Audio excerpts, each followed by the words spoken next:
जय जय श्री सीताराम। हर हर महादेव। प्रिय पाठकों, कल हम लोगों ने वैयाकरण सिद्धांत कौमुदी के संज्ञा प्रकरण का मूल पाठ का श्रवण किया। आज पुनः उसकी दूसरी श्रृंखला जो अथ परिभाषा प्रकरण नामक है उसको श्रवण करते हैं, पाठ करते हैं। इसके पूर्व में हम लोगों को मंगलाचरण करना चाहिए। यद्यपि अथ परिभाषा प्रकरण में अथ शब्द से मंगलाचरण हो जाता है। अथ शब्द के चार अर्थ होते हैं, जिसमें से एक अर्थ अधिकार भी है और दूसरा मंगल अर्थ भी है और दो अर्थ और हैं। फिर भी एक बार स्पष्ट उच्चारण करके मंगलाचरण करना चाहिए। तब तत्त्वन्न जानामि कीदृशोऽसि महेश्वरः यादृशोऽसि महादेव तादृशाय नमो नमः। भगवान शंकर का यह व्याकरण शास्त्र है, तो भगवान शंकर इस व्याकरण शास्त्र में शब्द ब्रह्म के रूप में हम लोगों के सामने उपस्थित हैं, तो उनका ध्यान हम लोगों ने किया। श्रीमद् भट्टोजी दीक्षित विरचित जो वैयाकरण सिद्धांत कौमुदी नामक ग्रंथ है, उसमें जो दूसरा प्रकरण अथ परिभाषा प्रकरण नाम का है, यह दूसरे नंबर पर इसीलिए आया क्योंकि सूत्र जो हैं वह 6 प्रकार के, और उन 6 प्रकार के सूत्र जो हैं उनमें दूसरे नंबर का दूसरे क्रम में परिभाषा सूत्रों को रखा गया। जैसा कि लिखा है सूत्रों के लक्षणों में, संज्ञा च परिभाषा च विधिर नियम एव च अतिदेशोधिकारश्च षड्विधम सूत्र लक्षणम अल्पाक्षरमसंदिग्धम सारवद विश्वतोमुखम अस्तोभा मनवद्यं च सूत्रम सूत्रविदो विदुः। ये 6 प्रकार के सूत्र हैं। दूसरे क्रम में परिभाषा सूत्रों को रखा गया। इसीलिए भट्टोजी दीक्षित ने भी एक प्रकार से इसी युक्ति को अपनाते हुए दूसरे क्रम में परिभाषा प्रकरण रखा, जिसमें परिभाषा सूत्रों का उन्होंने उल्लेख किया वृत्ति के साथ। हम लोग श्रवण करते हैं और साथ में पढ़ते भी हैं देखकर।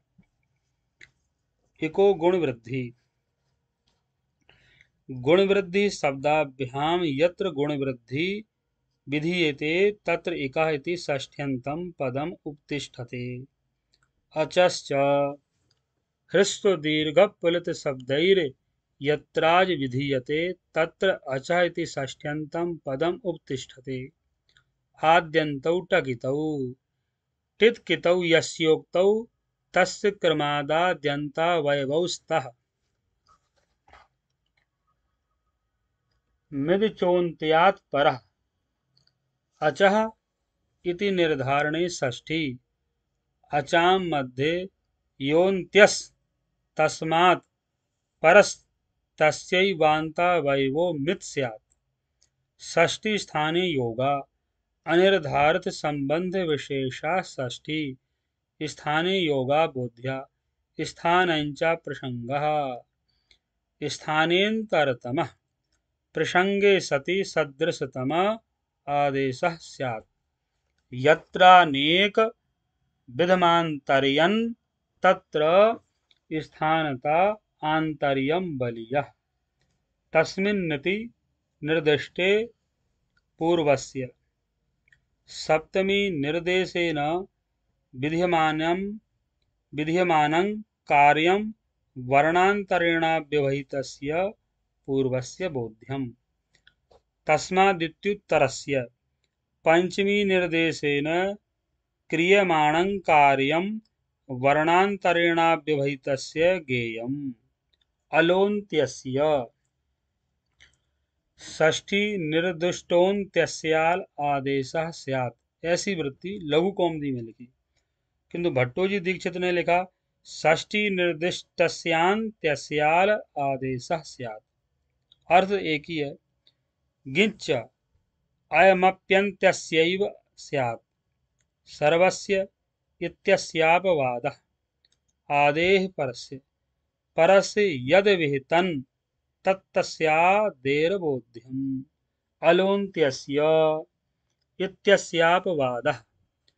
अनेकालसित सर्वस्य स्पष्टम अलोन्त्य सूत्रापवादः अष्टाभ्य औस् इत्यादौ आदेः परस्य इत्येतदपि परत्वादनेन बाध्यते स्वर्तेनाधिकारः स्वरितत्वयुक्तं शब्दस्वरूपम् अधिकृतं बोध्यम् परनित्यान्तरङ्गापवादानाम् उत्तरोत्तरं बलीयः असिद्धं बहिरङ्गमन्तरङ्गे अकृतव्यूहा पाणिनीयाः निमित्तं विनाशोन्मुखं दृष्ट्वा तत्प्रयुक्तं कार्यं न कुर्वन्ति इत्यर्थः।